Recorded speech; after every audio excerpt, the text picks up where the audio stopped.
welcome to episode 35 of the Knitting Pickle Podcast. My name is Laura Penrose. I'm a knitwear designer, content creator and general yarny life person, and I'm back with a podcast for you. It has been ages. It's been a long time since the last podcast, but I did do a little mini vlogging series in between. So if you're a regular viewer of mine, hello again. Sorry it's been a little while, but life has kind of got in the way recently, but we'll get more into that later on. If you're new around here, welcome. I am here with a traditional format podcast. I'm going to be showing you my whips, my finished object. We're mainly whips today. Woo-hoo. And just, talking about my yarny life. So, I feel a little bit out of whack, but hopefully this will run nice and smoothly. One of the main reasons I've not been able to film like a sit down video like this for a while is because we've been having building work done on our house. We had our back garden completely ripped out and is being rebuilt. We've had a new front door, driveway and everything. So it's been really noisy for the past couple of weeks, and I've just about managed to vlog for Patreon, but actual sit down quiet videos like this, it's been really hard to do. So the builders are having a day off because it's raining, and I thought I'd take this opportunity to film. Speaking of Patreon, before we get into all the projects, I just wanted to let you know that I do have a Patreon and it's been going through some changes recently. There are two tiers. There is a support tier, which is really low cost, and that's just to show me and my work support if you would like to. A lot of people like sign up for that once and then cancel so they can show me support, but it's not like a long-term thing, and for that you get a 10% discount off all of my past patterns. That's a single-use discount, so get as many as you might want in one go. And then if you stay a patron, then you will continue to get 20% off all future patterns. So it's good to sign up in a release month. And then my second tier is a higher tier. Sorry, that first tier is called Cozy. The second tier is called Maximum Cozy, and for that you pay a little bit more and you get 2 videos a month. One is usually a pretty lengthy vlog, like 40 minutes is my average, and then we'll do either like a really knitting focused video or a Q&A or something like that. And there are some new features that I've introduced and am introducing over on Patreon. We can now do chats. Finally, I'm really glad that there's this whole community chat section now, because I was feeling a little bit disconnected. Chatting in the comments isn't quite the same as having like an actual real-time conversation with people. So I've got 2 chats going at the moment. We've got just like a general community chat where we're talking about our projects and asking questions, and I can let everyone know when the next videos are coming and everything. And then there is a pattern support specific section. So if you're knitting one of my patterns, you can put your messages in there, and when I sit down to do all my pattern support request checks, that's the first place I'll go. So you get a little bit quicker turnaround on that. And I will also be posting all my YouTube videos apart from daily vlogging series on Patreon early. So if you're watching this early on Patreon, hello everybody, and it's ad-free for the first 24 hours. So this will get posted on Patreon and it will be live for 24 hours without ads. So you get the podcast early, you don't have to watch any adverts or anything like that, and that will be across all tiers, low and high. So a few little extra perks for you there. Please feel free to join me if you would like to. If not, that's totally fine. We're still posting here on YouTube. And so let's probably get into the knitting, shall we? Need to have a little drink. My drink matches my bedroom. I'm on a little matcha kick at the moment. I think I could have done with something sweet in that one. It's a bit bitter. Anyway, so projects. Whew, I've got quite a lot here. I've got 8 projects, but I'm not going to go in deep detail with every single one of them. We've got some new stuff, we've got some older stuff, we've got some stuff I'm ripping out, we've got a little bit of handspun, and I've made some progress. So I'm going to start with my one and only finished object, and I say finished, it hasn't got its buttons yet, but you get the idea. So recently I discovered a new yarn dyer. I say recently, it was at the end of last year. A lovely, lovely chap called James, and he is James Makes Things on Instagram and JamesMakesYarn on his like yarn business, and I used some of his yarn to make my latest release, which was a shawl called the Pim Pom Shawl. And James kind of does, he does things kind of differently. He has like a general collection that's kind of ongoing, and then he'll do lucky dip bags, which is so fun, and then he'll do like a one-off colorway, like a seasonal thing. And when I saw his Easter colorway, I was just like, that is my daughter in a yarn, full stop. And I could not help but order some. And I've wanted to make her a cardigan for a while. She's got lots of hand knit jumpers, which she wears regularly, but no cardigan. Well, she has one cardigan, but she finds the yarn a little too rough, so she only wears it in the winter over long sleeves. And I needed something that she could wear in the summer, like just to chuck on, like when you've not really gone outside yet, or in the evening. And without further ado, here is Penny's new cardigan. It's going to be hard to show you without it buttoned up. Oh my goodness. I'm just going to give you a close-up of this beautiful, gorgeous yarn. This is the Beanie Babies colourway. I don't think you can get it right now, but I'm sure I saw James say he would be bringing it back at some point. It's just stunning, and this is the same of all of James's yarns that I've only worked with 2 of his yarns, but everything I've seen, he is so good at what he does, so good. And you can see from this how evenly dyed it is, how even though you can see a slight difference between the yoke and the body, which is normal because this circumference is much smaller than this, but it's barely even noticeable. We've got a different skein on the arm because I didn't alternate, and you can see it's slightly brighter, but overall, in general, like looking at this on Penny, it looks like something I got from H&M or something. I just can't. I love it so much. I'm so obsessed with it. And one of the things I'm so pleased about, and this went through quite a bit of ripping out, many different iterations, but what I did was I ordered the Boucle. So this is it on the Boucle base, which is so soft, so squishy, absolutely perfect for my little one. It's 100% merino. It's gorgeous. But then I also ordered a skein of it on his sock base, his fingering weight sock base.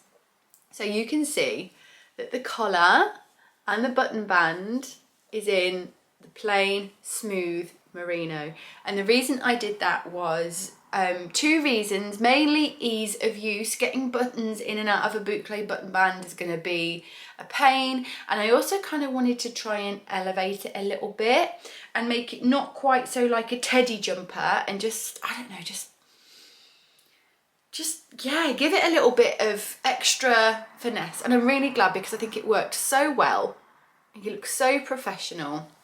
I did do just normal rib on the cuff and on the button band, and that's because I've made these sleeves extra long for P so that I can fold them back for now, and then when she grows we can lengthen them. It's quite long on her now. It does come to kind of halfway down her little bum, but I really like that. It kind of looks oversized, it's cozy, but then as she grows it's going to fit her for a long time. If she's anything like my son, she's just going to grow upwards and not outwards, as most children tend to do. So by making it long and the sleeves long, I should be able to get a couple of years out of it, and it will just get tighter over time and shorter until it is too small for her. And then I will keep it for any children in my family or future grandchildren. So which pattern did I use? This is a modified Strangebrew by Tincan Knits. If you've watched my videos before, you'll know that every time I want to circular yoke something, I just go straight to the Strangebrew. It's probably one of my most knit patterns. It was such a good investment. It's such a good pattern, and over time I have learned how to modify it for my needs. Penny, my daughter, is very short for her age, and so things like the yoke depths and the sleeve lengths within the Strangebrew pattern I had to use for like 1 to 2 years old, even though she's nearly 5. But then I used the 6 to 8 like body size, circumference size, so it was nice and big. So I am able to pick and choose, and the sizing information is so detailed. You get the yoke depth, you get the circumference, you get the bicep, you get everything in this pattern, so you can kind of pick and choose and go between which sizes you want to do. I also ended up using the Aran weight numbers for this, even though this is a DK weight yarn. So in the Strangebrew, you get fingering weight, DK weight and Aran weight gauges and stitch counts. Honestly, I've just used this so many times. It's such a good pattern to invest in. So I did swatch to check I liked the fabric, which I did, but then for some reason I just didn't check what my actual stitch count was and just went straight in with the DK. And even though I was using 4mm needles, I was getting a much bigger stitch gauge. So the DK weight stitch gauge in the Strangebrew is 22 stitches. I'm more of a 20-21 stitch DK knitter anyway, so I definitely should have checked, but I was coming up at like 18 stitches per 10 centimeters, and the Aran weight gauge I'm pretty sure is 19 stitches or 7. Anyway, I was basically bang on the Aran weight gauge, even though I was on 4mm needles with DK weight yarn. And I guess that might be a boucle thing. This is the first time I've knit a garment in boucle or anything in boucle. I've tried a couple of times, but everything I've tried hasn't really worked out. So I don't know if that's usual for DK, but I ended up going with the Aran weight numbers and it worked perfectly fine. My battery's about to run out, even though I have just put in a fresh one. I guess maybe I hadn't plugged it in after all. Okay, I think we're going to be playing a game of musical batteries today. I've got another one charging down there, so we'll see how far this one gets me.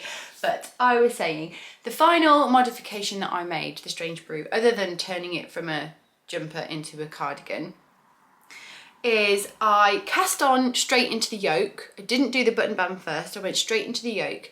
And I cast on using my 4-ply yarn. The 4-ply is held double, by the way, it's not held single.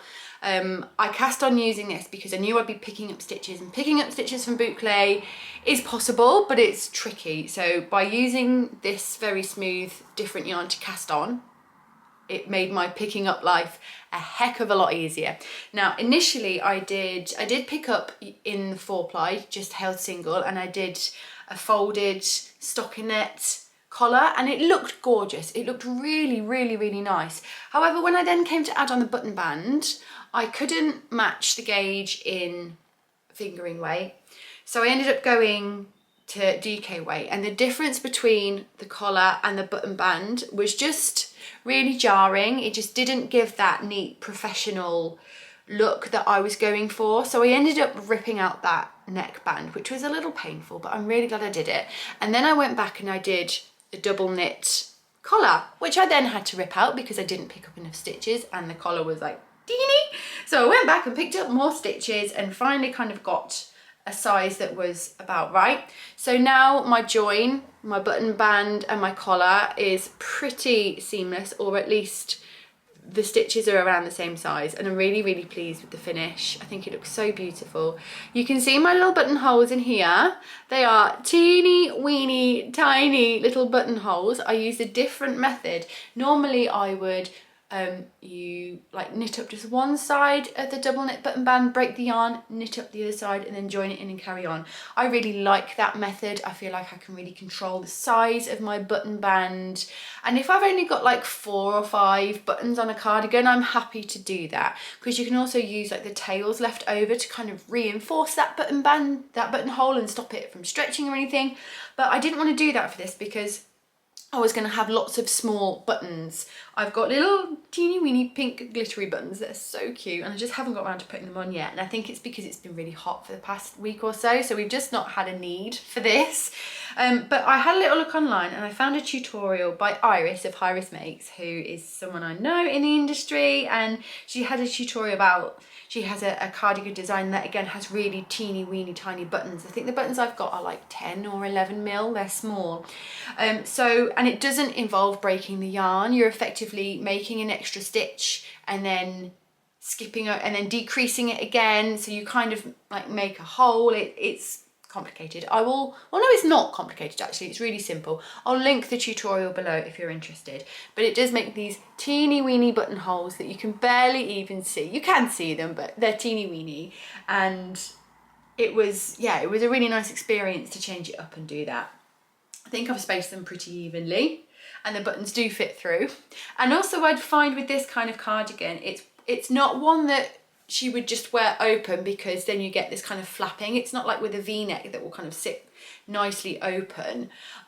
So she's likely to kind of have at least the top button always done up anyway, so once it's in, and then the rest can just sit there nicely, or a couple done up, or the whole thing and it'd be like a jumper. So yeah, that's where we are with Penny's cardigan. I'm so pleased with it. It was such a fun project to do. I actually filmed the entire process for Patreon, so if you are considering joining Patreon and you want to see me knit the whole process of this, then please go ahead, and that's in the maximum cozy tier. So that's my finished object. And I think the reason I've only got the one finished object is because of my main whip, which, shall I show you first? Yeah, I think I'll go into that first because it's something we've seen quite a few times and I have made some decent progress. If you have been with me for a while, you'll know I've been working on a pretty major blanket project for the past, let me think, I cast it on in November, December, January, February, March, April, May. Wow, 6 months I've been working on this blanket, on and off. Sometimes I'll do loads in a month, sometimes I'll put it down for a couple of weeks.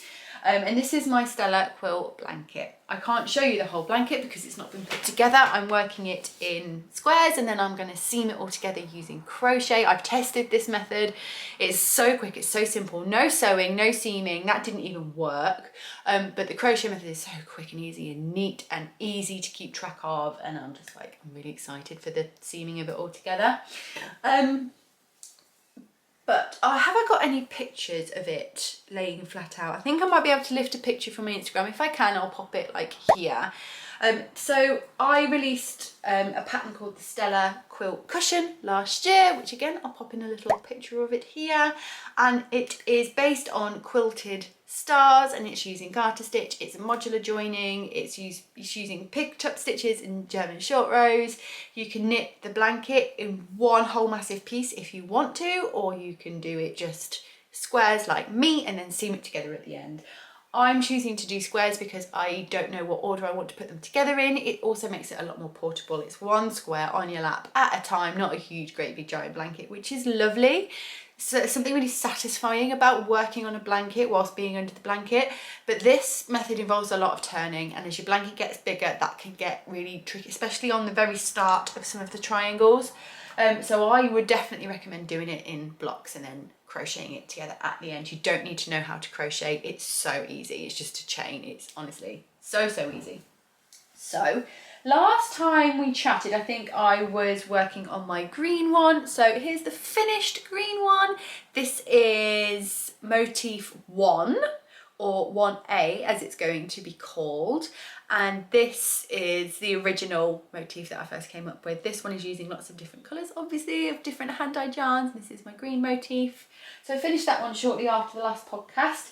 And then I moved on to this one, which is motif 1B. As you can see, it looks different, but it's exactly the same method. Let me see if I can be clever with this and hold them up in a way that will show you the difference. So the only difference in the motif is that center one. The method is exactly the same. I've just switched these colours over, so you end up getting two quite different looks. And so yeah, I really enjoyed this one. This is just using one colour, and this motif has been designed to be this size because I've used, well, just under 100 grams of yarn for the contrast colour in this motif, and if you were to do this motif. So basically the idea is this blanket can use up all those single 100 gram skeins of either fingering weight yarn held double or DK weight yarn held single, and get them out of stash, get them into something beautiful. It's also great for monthly yarn clubs. I'm doing a 12 motif blanket. It's massive, but if you want to sign up for like a monthly club but you don't know what to do with those skeins of yarn, every month you can slowly gently work through one of these motifs, and by the end of the year you've got yourself a massive beautiful blanket. So that's motif 1, and then I recently finished this one, which is motif 2. So you can see this is a slightly different variation on the star. It's got more contrast colour to it than main colour. So this is main colour, this is contrast colour, and for this one really lends itself to This one is better if you've got 20-gram mini skeins, because this one two triangles uses about 16 grams again of either fingering weight or DK weight yarn, and then you're left with 4 grams over. And if you're doing it with fingering weight yarn, you've got 4 grams. Each of these takes 8 grams, so you can hold one of those strands with another strand and use up that whole 20-gram mini skein in the project. And basically it's just the ultimate scrap stash buster. You may know my design, the Sweet Shop blanket I released last year. That was kind of my first one. It was my first blanket design and my first kind of scrappy design, and that's excellent for using up all your scraps. But this one is specifically good for using up whole skeins, so 100-gram skeins or 20-gram mini skeins and all that kind of stuff. There's just loads of ways in which you can get rid of all that yarn. So I am working on a new one. This is again another single skein one. This absolutely gorgeous purple, possibly one of my favourites, I think. This is yarn by the Fibre Fox. I'm a big fan of this dyer, and this is called A Hurricane of Jacarandas, which is from Encanto, which is one of our family's most favourite movies. I originally was going to make something for my daughter with this because it's from her favourite character, but oh no, my stitches have come off. But the purple that I had in mind for this just wasn't quite purple enough. It was a little too variegated, and the white was very white, and it just wasn't giving purple overall. But this is just knitting up so beautifully. It's just the perfect purple, and I think it's going to look so lovely in the blanket. So I'm literally like halfway. So you can see, like, to work on it, it's so easy, it's so little and simple, and even when it gets to full size it's still super manageable. So this is what I'm mainly working on at the moment. I'm kind of flying through these motifs. I've got 3 left to go, and then it's done. I'm yet to decide whether I'm going to add a border or not, and if I do, which type of border.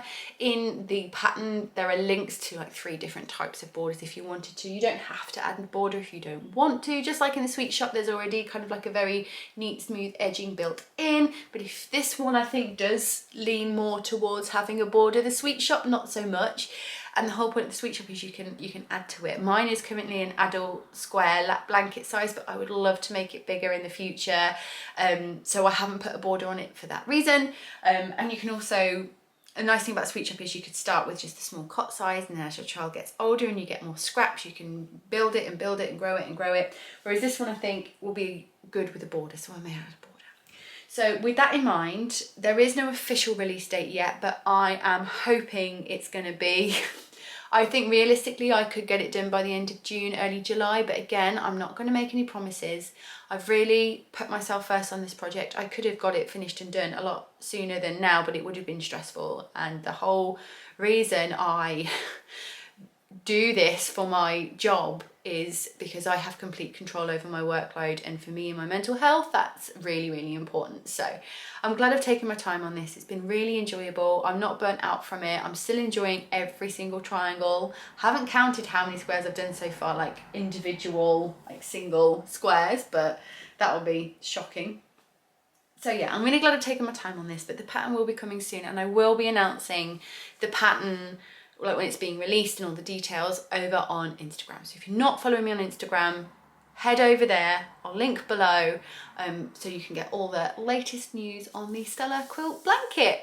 So we should probably move on to the next whip. Okay, I took a little break to let my batteries charge, so hopefully I'm not gonna be like stressing out about my batteries. And I finished off the square. Look, I added this little guy in. I really don't like leaving a square unfinished. It makes me feel weird. So yeah, glad I got that little one done. So a quarter of the way through this motif. Oh, in case anyone was wondering, I can get through a motif in a week, and that's kind of mainly focusing on this. My knitting time has kind of leveled out a little bit. I definitely went through a long phase where I was just knitting a lot and all the time, and yeah, it was great for production, but there wasn't much variety in my life. So I have more variety in my life these days. So I can get a motif done in a week. I can get it done in more than a week if I just like really focus on it. But overall, it takes me about a week to do a full one of these. So if you're looking at like a year-long project, getting one of these done in a month is like so doable. Anyway, let's move on from that project. So shall we stick with blankets whilst we're on blankets? Yeah, I'll just give you a quick Scrappy blanket update.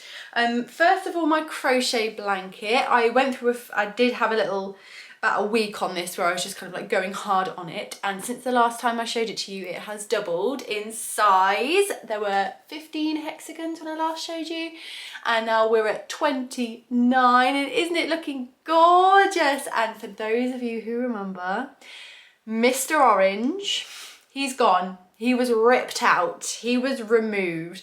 It made me laugh so much, the comments on the last video, because I asked your opinion, should I keep the orange hexagon or not? And almost all of you referred to it as Mr. Orange, and it made me so happy.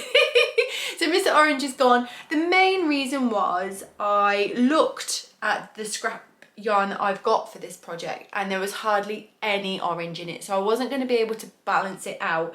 The majority of my yarns is purple, pink, green, blue, and kind of neutral. So I feel like this guy's standing out a little bit, but he speaks to this guy, and I think he'll survive. He'll be okay. But yeah, overall, this is my palette, and I'm absolutely loving it. I'm doing crochet hexies using a method by, I can't remember, but I will link the YouTube tutorial below that I used.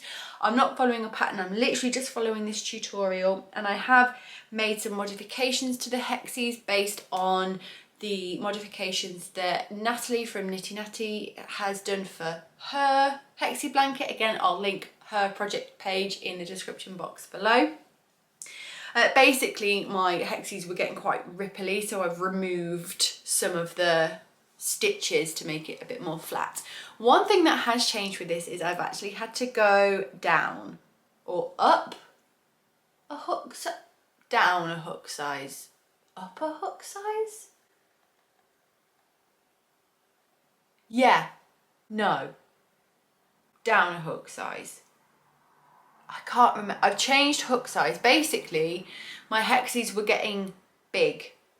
So I was using a 4.5, and now I've gone down to a 4. I think that might be the case. I'm not too sure. But basically, as I was going along, because I'm not really a crocheter, this is my kind of first big crochet project really, I'm just getting more relaxed in my crocheting, and therefore my hexies were getting bigger, and I started to really notice it. So I've just gone down. I've not ripped any out. I don't really care if some of them are a little bit bigger than the other. This is just going to be a really chilled out blanket. But yeah, I did end up changing hook size, so I'm getting more relaxed in my crochet. Every time I pick it up, it just makes me wanna do some more on it. Maybe we'll do a couple of these tonight. And then my other Scrappy blanket has grown quite a bit since I last showed it to you. I did put a progress keeper in because I'm a professional. This is my other crochet Scrappy blanket, and you can see it is the scrappiest of the scrappiest. This was inspired by a blanket by MSC Makes. I love everything she does crochet wise. She's currently doing these really tiny little granny squares, and I'm like, oh wow, I just want to do that. But this blanket was designed to use up even the tiniest little bits of scraps, like literally like a meter of yarn has gone into this sometimes. So basically all of my main scraps are going into my Stella, and then what this one is about is all these kind of lighter, paler colours don't really work in my Stella. So for these I'm using the mini skeins I have that don't work for my Stella, which is why the palette is so different. And then I'll get like a couple of grams left from this, which will then go into this, and yeah, basically nothing goes to waste. I'm even saving my little cut off, my little ends from when I've weaving in ends and stuff, and they're going into a big jar. I don't know what I'm going to do with them, but they still exist. Nothing is being wasted. So last time I showed it you, I was here, and even though like it doesn't look like very much in depth, it's actually quite a lot of work, because you can see how much wider it's gotten in that time. And this is fingering weight using a 3mm hook. So that amount of progress is quite a lot. You can see how I'm working through basically from here. This is all the scraps from my Stella blanket, with a few from my Hexie blanket as well, but it's mainly Stella. And I've got a big whack of orange to go now. Everything left over from this one I've wound into a magic knot ball and is going to go into here next. So we're going to have a big orange stripe. In my head, this is my ugly blanket. Honestly, it's so ugly. But I love it. It's just so satisfying to do, and it's a really nice break from my other projects. It's nice to not have like a specific like deadline with it or a goal. It's just get the scraps in there and I will either keep it or I will donate it. I don't even know what size it's going to be. I'm just going to get to a point where it feels wide enough, and then I think I'm going to carry on like rectangle. I don't think that's a word. I'm going to carry on straight. So it's a rectangle, not a square, because I could get to this point and then just go back down again and it would be a square. But I've got a square lap blanket and I can't see this being much bigger than a lap. So I think I'm going to go rectangle with it, but we'll see. Honestly, I'm just going with my gut. So that's where this scrappy guy is at. Honestly, I highly recommend scrapping on a crochet scrappy blanket, even if you've never really crocheted before. This was technically my first major crochet project, and honestly, it's so easy. It's the easiest thing in the world. I'll link the tutorial that Emma made for this as well. It's kind of like a moss stitch in knitting terms, but it's so easy. So easy. And this gave me the confidence to then move on to this. So yay for scrappy blankets. Okay, so we're done on the scrappy blanket front. Let's show you something brand spanking new to the podcast. I did show it in my Easter vlogs, but I know not everybody watches the vlogs, so this might very well be new to you. And we have a sock, and this is a prototype of a design. I say it's a prototype because there are some major issues with it, and if I can't fix those issues, then it won't be going the full distance. But I'm confident I can fix them, and I absolutely love the way that they look. But yeah, it was quite a process to get to this point. We have a sock. It is based on one of my previous designs. And here she is. Say hello to the, I wanted to say Stella. Say hello to the Sibling Sock. Last year I released the Sibling Sweater Kids and the Sibling Sweater My Size, which is a classic striped jumper, but it's got a really fun and interesting shoulder detail where all the stripes kind of hit at different points. And I wanted to replicate that in a sock. And I did. And you can kind of see here this kind of like represents that kind of cool shoulder detail. I won't go into huge amounts of detail because I did cover this at length in the vlogs, but I basically had to kind of trial and error this. There was a lot of changes in this area, and this is where the main problems are, but we'll start at the top. So we've just got a normal cuff, and then the stripes are made with slipped stitches, but you could easily do it in 2x2 colour work if you prefer. I just don't enjoy colour work on a sock. I have now realised I don't necessarily like the way it feels, but that's more of a foot thing, which is another reason I like this sock, because we haven't got this, it's the inside feeling, it's the floaty feeling. This against my foot I'm not keen on, so we don't have that at this end. But I don't mind it on my ankle. So I've used slip stitches.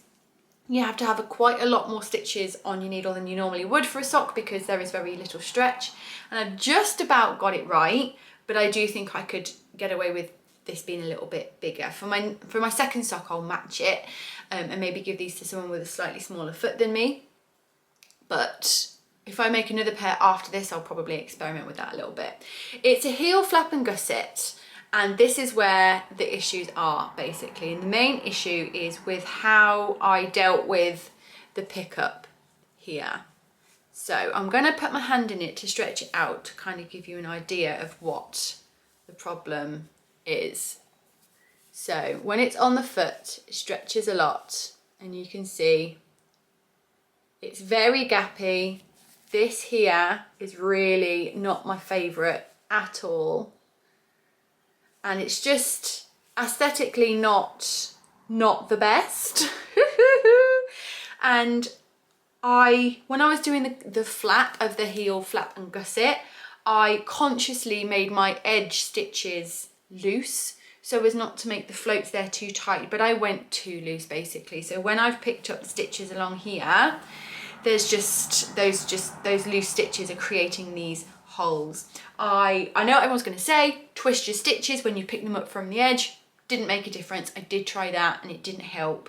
I also don't like the look of that. So I think my problem is in the way I've worked the edge of the heel flap. So that's going to be my next approach. Instead of slipping the edge stitches and slipping them loosely, I'm just going to knit normally. So we've kind of like got a normal edge like every row rather than the slipped edges. And so I'll be picking up every other stitch. So I'm hoping that will help with those gaps here. I also, I had to reduce my stitch count quite a lot between leg and foot, as I discussed earlier, because this is not very stretchy, but this really, really is. And I kind of panicked and I reduced my stitches on my heel gusset quite rapidly here, which again is creating, you see how it pulls much more here than it does down here? And I think that's because of that rapid decrease. And I needn't have done that because if anything, having a little bit more room here would have been better. So next time I won't be reducing so rapidly. I'm just going to do it at a normal rate until we hit the number of foot stitches we want. And that's quite a fun thing about these socks actually, is you can really customize your leg versus your foot. I don't traditionally do heel flap and gussets because I don't particularly enjoy working them, but it does give you a lot more room to kind of easily make your sock fit you better. So you could cast on the larger size up here, but if you've got a slim foot, you can, you know, reduce down to the size you want here. The other thing I would like to change is this little bit here. I think I'm going to work these last 2 rows in the red so that we don't have this kind of little step here. It's barely noticeable on the foot, but if I can make something perfect, then I will do it. Quite often to my own detriment, but there you go. Yeah, they go on nice and easily, but I definitely feel like I could have a little bit more looseness here in the leg. And yeah, that heel bit, it doesn't really matter that much, but I would like it to be perfect. Something I'm really proud of on this sock is my stripe evenness. As you can see when it's on the foot, the stripes of the leg look exactly the same as the stripes on the foot. However, when you take it, ow, I just bent my finger. Oh, when you take it off, the stripes on the foot look a lot thicker than the stripes on the leg, and you'd be thinking, oh, these are too thick, I need to take some out. But because of the way fabric works, when this is on your leg and stretched, they get wider. And when this is on your foot and they get stretched, they get thinner. So I did a lot of trial and error with this ratio, that how many rows for each stripe compared to this, and I'm really glad my work paid off, because even though they look different off when they're on the foot, perfection, and I'm so pleased. I did this sock in like a week and got really into it, but then kind of took a step back from it. I think it's because this took a lot of brain power to achieve this, and I wasn't ready to do the next sock because that would involve writing down all my workings, writing the pattern as I went, and I just had a lot of other things on my mind at the time. But this is a really fun summer project for me to do. Once my blanket is done, I can move on to this and like, yeah, just have a bit of fun doing a small project in the summer when it's hotter. Why are we beeping? Whilst we're on socks, I will show you my other sock whip. I tend to constantly have a sock whip on the go these days. It's my walking whip. I love to go on a walk whilst knitting a sock. I normally do it on a Friday because I end up with like half an hour before I have to pick my kids up from school. So I'll just do a little walk with my socks. They're in the car. Like, it's just my general kind of chilled out knitting. And here is my latest pair. It's always just like a plain stockinette sock.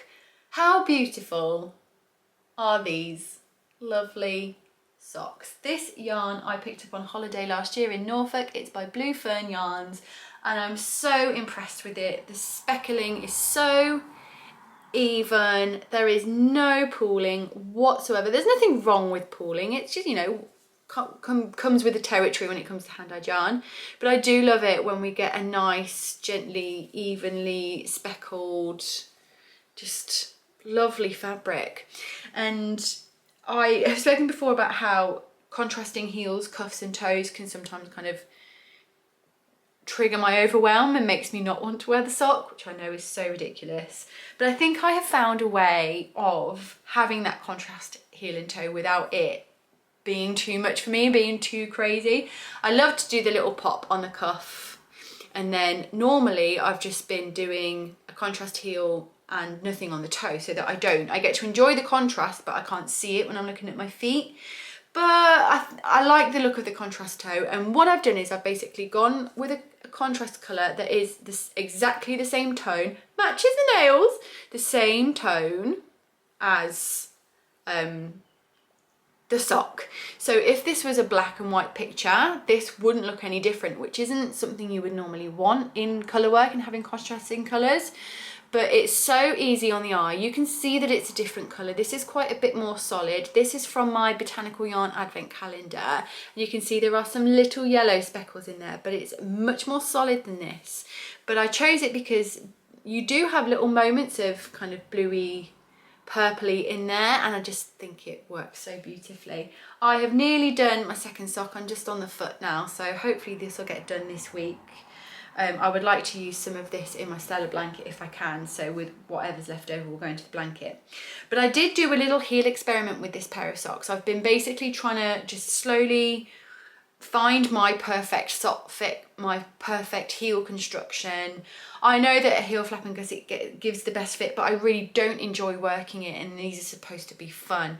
I found the best fit for me so far has been with an afterthought heel, where I'll go in and cut in. I've got tutorials for afterthought heels on my page, by the way, in case you didn't know. Because you can work extra rounds before you start decreasing. However, I have found that once I get to the end of the sock, I then have to put the toe in, I then have to put the heel in.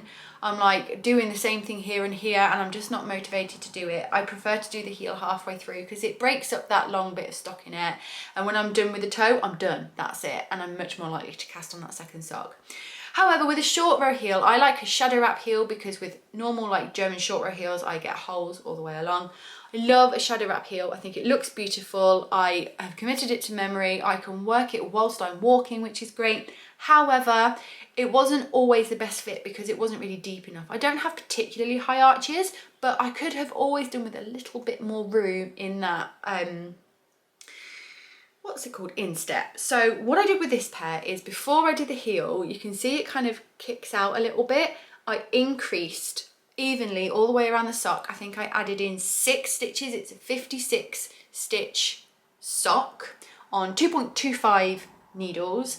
I increased 6 stitches all the way around, but then kept those 6 stitches just in the heel section. So the front is like half of my original stitch count, and all those extra stitches are in the back, which meant I had 3 extra rounds of which meant I had 3 extra rounds of short rows in here. And then after I'd finished my heel, you can see I did a little miniature gusset just there. And the fit is fantastic. They feel really nice. They don't feel tight across my instep at all. They just fit beautifully. I'm really happy with how these feel on my foot.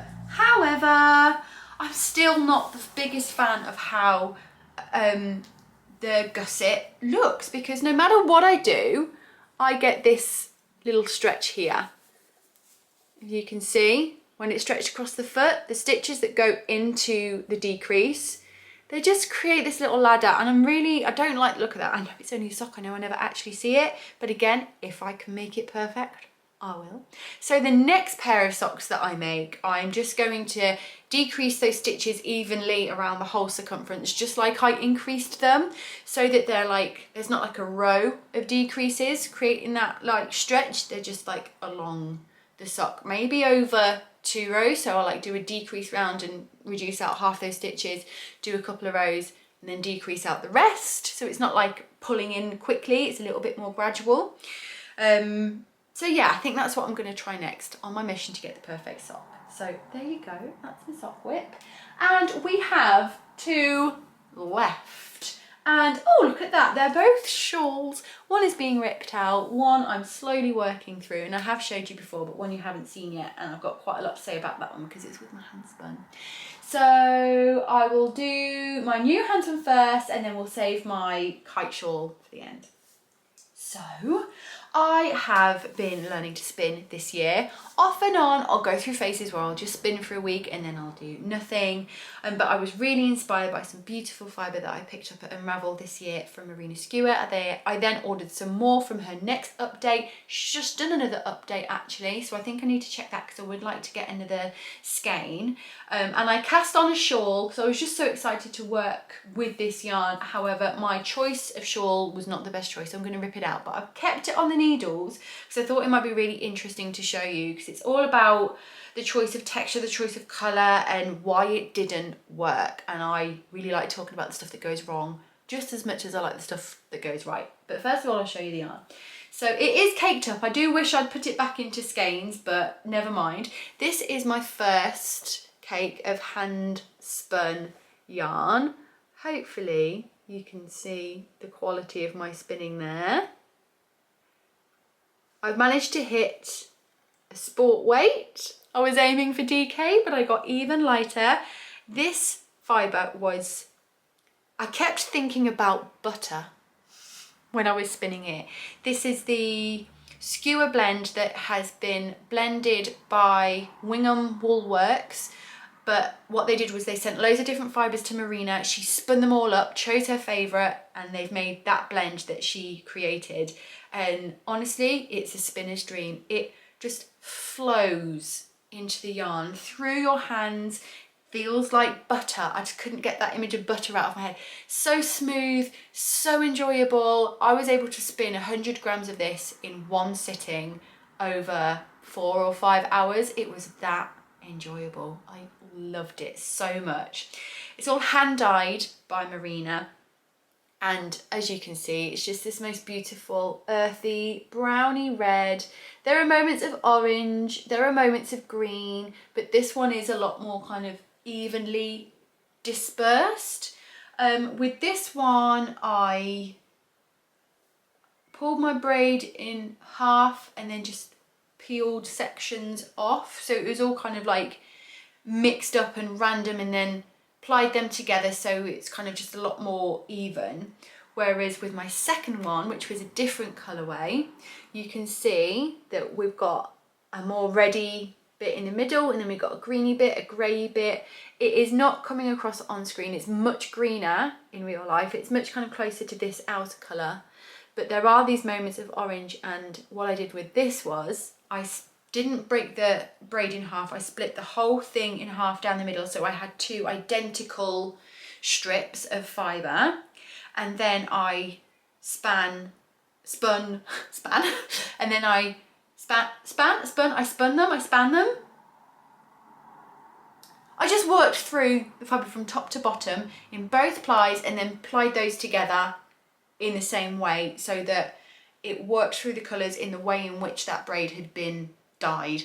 And I'm really glad I did that because I really love the colour changing part of this. And because it wasn't exactly even, we do still have like some kind of barber pole-y moments, that beautiful look you get from handspun. So I ended up with 2 skeins that were different but spoke to each other. It's like this has moments of this but leans more towards the green. So for my third, I'd love to have a more greeny vibe. So it's almost like we're moving from red to green.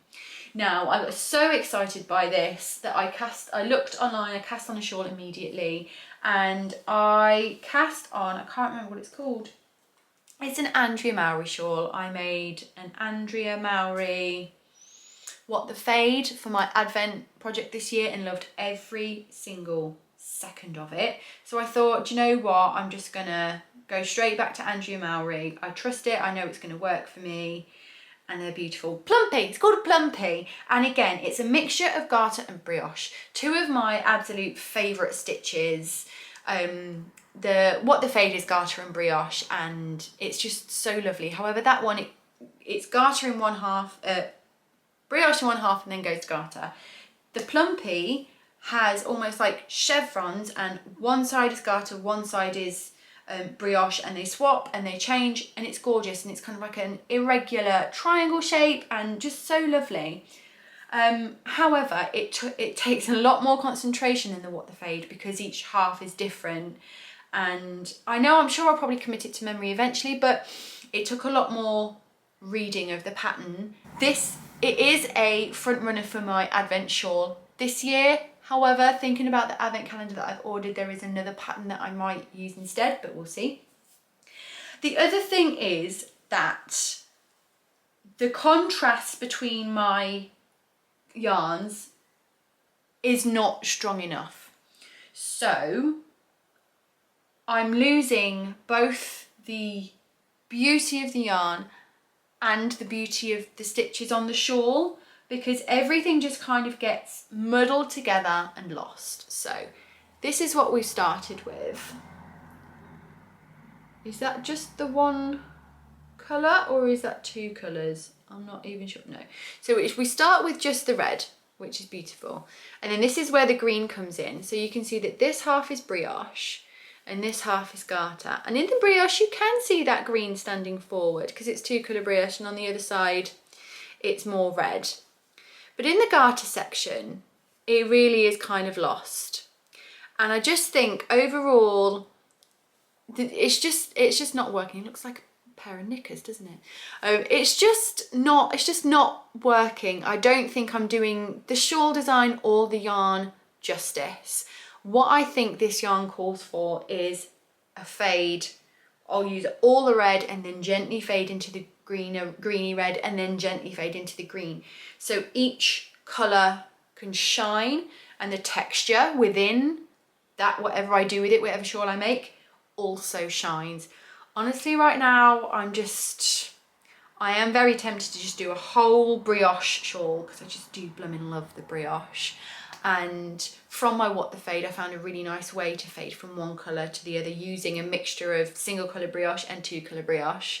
And yeah, that's currently where I'm leaning to, but I'm leaving it for now. But I just wanted to show you this before I pull it out, because I do think it's a really interesting learning situation when it comes to yarn choice and pattern choice and how we don't always get it right. And I'm sure that if I continue with that, I still would have a beautiful shawl. It would still be lovely, but I feel like I could do better. So that's going to be put aside for now. I need to check her shop update to see if I can get a greener braid of yarn, of fibre, and then yeah, we'll come back to that. It's very autumnal. I'm very much in a kind of spring summer vibe at the moment, so yeah, that's going to be put on hold for now. So onto my final project, my final whip. This one has been picked up and put down here and there, just as and when I feel like it. I did show it briefly in the Easter vlogs, and I've not worked on it since the Easter vlogs, but I thought I'd give an update on the podcast for those of you who don't know who watched the vlogs, because it's got to a point where it's had quite a big change and it's looking really cool. And I thought I'd share kind of where I'm seeing this design go and what my thoughts are, like release wise and everything like that. So I cast on a garter shawl scarf. It's one of those. Is it a shawl? Is it a scarf? I don't really know. But it's basically like a long garter shawl in the shape of a kite and with intarsia, and it's looking awesome. So this is roughly where we were when I first showed it to you on the podcast. I'm absolutely obsessed with this intarsia in garter stitch. It's so neat. It's invisible. There's no like twist going where you swap the colours around. It's just the magic of garter stitch. I think it looks fantastic. I took ages to get this like perfect cast on edge. And we're increasing on both sides. So you get this really long, thin, elongated kite. See, it's getting bigger and bigger and bigger, and I reached halfway, and the halfway point is where the true magic happens, because we've changed colours. Oh, that's the wrong side. There you go. Oh my goodness, I'm obsessed. I love it so much. I've changed colours and we are now decreasing back down again. So it's basically, yeah, it's like a kite. It is like a kite, and you've got the 4 different sections, and it's a really gradual shape. So it's going to be a pretty decent size. I think I'm going to be able to wrap it round, maybe tie it in a little knot nicely. It's not going to be the biggest scarf, but I think it's going to be a really beautiful wearable size. The yarn I'm using was a present from a viewer, and it's not sponsored because they don't sell the yarn, they just gave it to me as a present, and I was very, very honoured and lucky to receive this yarn because it's 100% cashmere. This is the Clinton Hill cashmere. Basically the grey, the camel and the pink were gifted to me. It's the Bespoke DK, and I mean, it's cashmere. It's absolutely stunning. It's the softest thing I've ever worked with my life. I cannot wait to have it around my neck.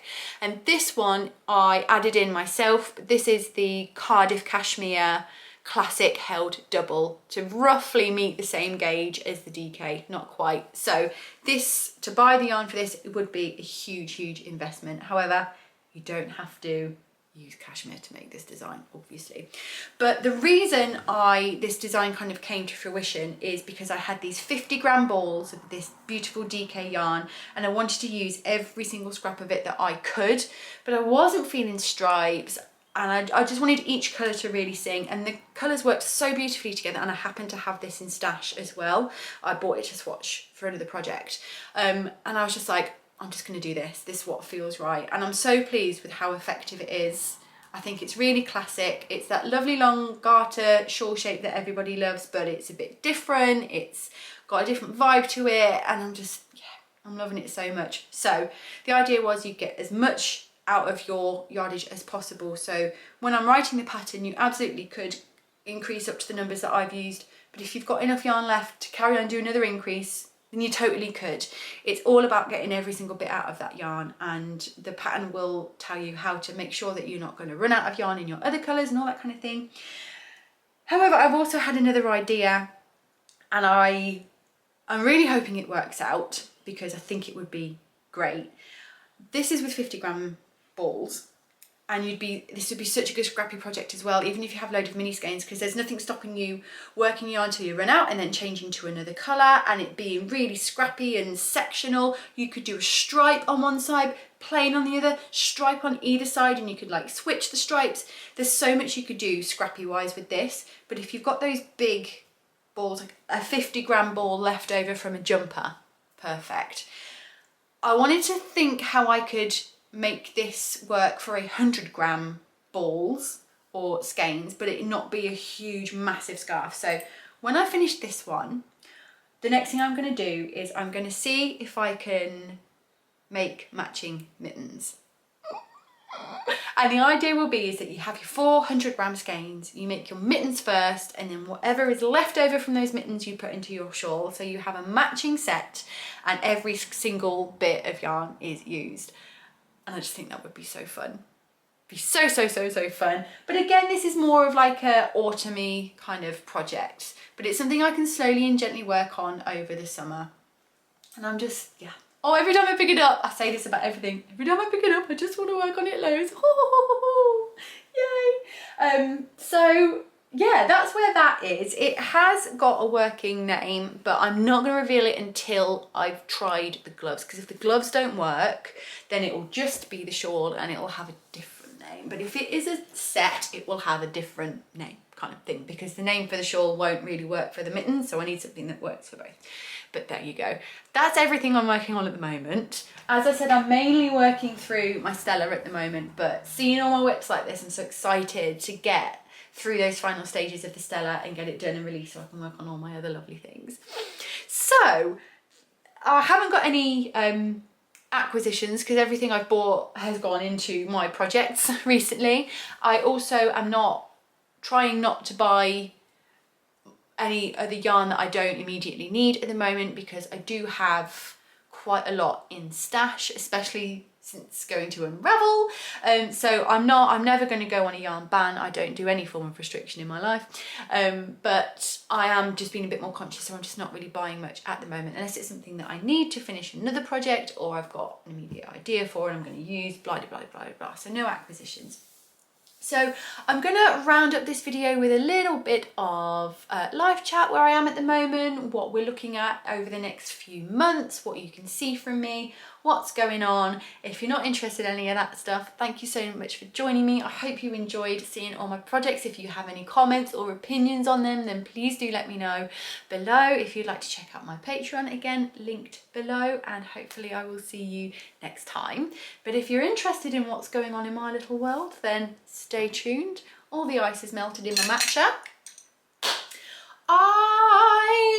What did we chat about last time? Last time I chatted about my curly girl journey. As you can see, we're still very much on that journey. We're on a day 3 humid, wet, fluffy vibe today. So it's not at its best, but I've also really gotten used to it not looking perfect all the time now and just enjoying just how it looks on those in-between days. I've really perfected my like diffusing technique and all that stuff now, so I can get a really nice look on day 1, and if I'm going out I still feel like put together and like done. I don't feel like weird anymore about having the curly hair. But then equally the other day I just let this dry naturally on its own. I let it air dry, didn't diffuse it or anything like that, and this is how it looks 3 days later, and I think it's still nice. So yeah, still on the curly hair journey, absolutely loving it. And the main kind of journey I've been on recently is I've kind of entered my health and fitness era. I've been trying to enter my health and fitness era for the last couple of years, if I'm honest, but mentally I have not been stable enough already. I'm not going to go into the details because it's vast, but with the help of my therapist I have recently started running again, and it has transformed my life. And I'm not trying to sound dramatic, but it absolutely has. I am training for a half marathon. The half marathon isn't until September. We're a long way off, but training is going really, really well, and I have finally regained my love of running and exercise without it triggering any previous destructive and disordered thoughts or behaviours. And I never thought I'd get to that point, honestly. Every time I've tried in the past year or two to run again or to exercise again, I've just hurtled back down to that place.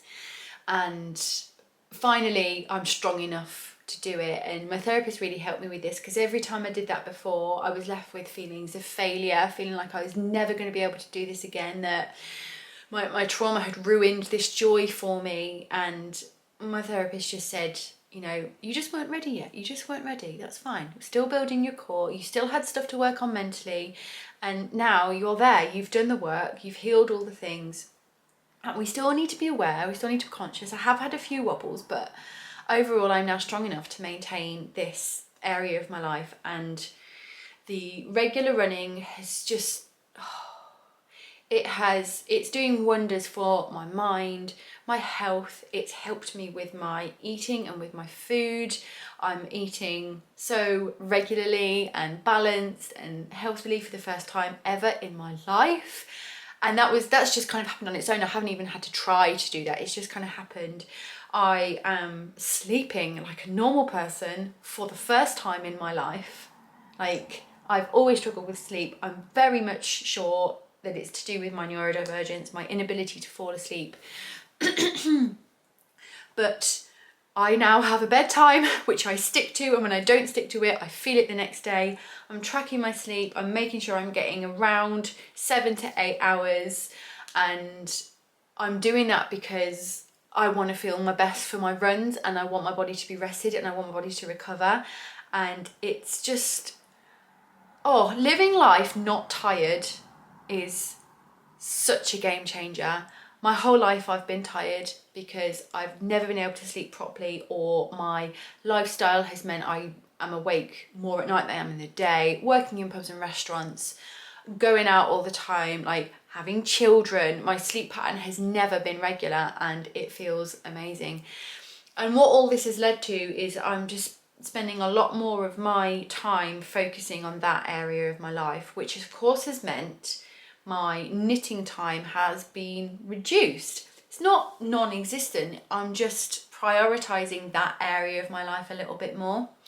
And thinking about last year and about how my design kind of process really took a step back this time last year and why that happened, it feels really good to be in control, because this time last year I took a step back from designing because I was burnt out from designing. I was trying and pushing to do all the things I thought I should be doing, but deep down didn't want to, and it was just ruining it for me. And I was going down that road again. It's something about this time of year, if I have any kind of jump whips, yes, I'm talking about the Midland Cardigan, I just feel like I have to get them out as soon as possible before the summer, and it kills it for me. And that's what happened with the sibling last year, and in the end I just stopped. It's like, I'm taking a break, I don't want to design, I'm stopping, I'm going to focus on my content creation and knit what I want when I want.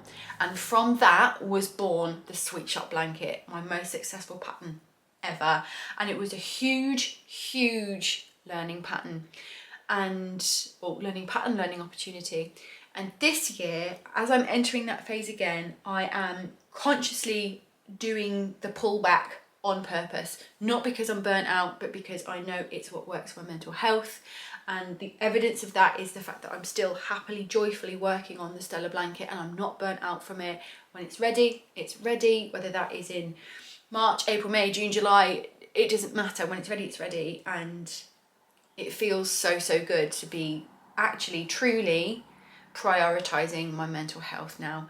Obviously, I'm really lucky that I'm in a situation and I've got a job that allows for that. But it's one of the reasons I have worked so hard to make this a job, not just like a hobby with a little bit of income on the side, an actual viable job that's making enough money for me to warrant it being my job. And being able to take this step back at this time of year is so good. When I think about last year, September, October, November, just the second half of last year was so intense. August I launched Patreon, September it was a Sweet Shop release, October Sibling, November Stella Quilt Cushion, end of November, early December, Maxine Hot Water Bottle Cover, then Vlogmas.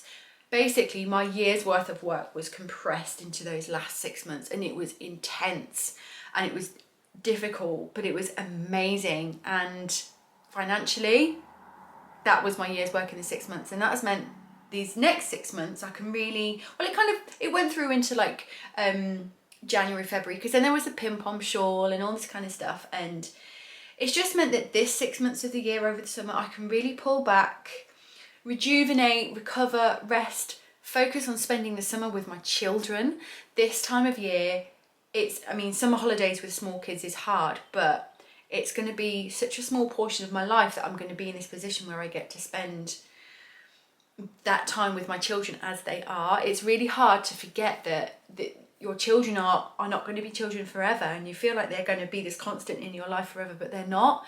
These people who I'm with now aren't going to be here forever. They're going to be grown-ups at one point. So to be able to focus on this time and enjoy it and put them first is such an honour and such a privilege, and feeling like I should be forcing myself to work through that time is just unrealistic. Also, I don't like knitting summer things. I might knit a summer garment just for myself this year, but I don't like designing them, I don't really like making them, I don't really like wearing them. And my kind of motto for this year that has developed is, if I don't wanna, I'm not gonna. That's my vibe, and that's what we're going with. Within reason, we've all got to do things we don't want to do. If that was my attitude towards my home, then I'd be living in an absolute state. But when it comes to picking and choosing my projects and my workload and what I'm focusing on, I'm just going to go with my heart, and over the next few months it is content. So that's nice because it means you get to see me here more on YouTube. I am currently still intending on doing Vlogmas in July like I did last year. It's so much fun, it's so nice. It's a bit more laid back than December Vlogmas. There are less videos, they kind of span a few more days rather than just one day every day. And I love making content in the summer because it's so beautiful. There's lots of lovely things to film. I'm outside a lot. There's nature, there's birds, there's leaves. It's nice. So moving forward throughout the next few months, that's what you can expect from me. Yes, there will still be pattern releases. I will still be working, I'll still be filming, but we're focusing more on just finding the balance. At the beginning of this year, that was my kind of goal for the year. My word of the year was balance, and it's been up and down finding that balance, and my idea of balance at the beginning of the year is very different to my idea of balance now, and that's fine as long as we're still working on finding that balance, and I really am. And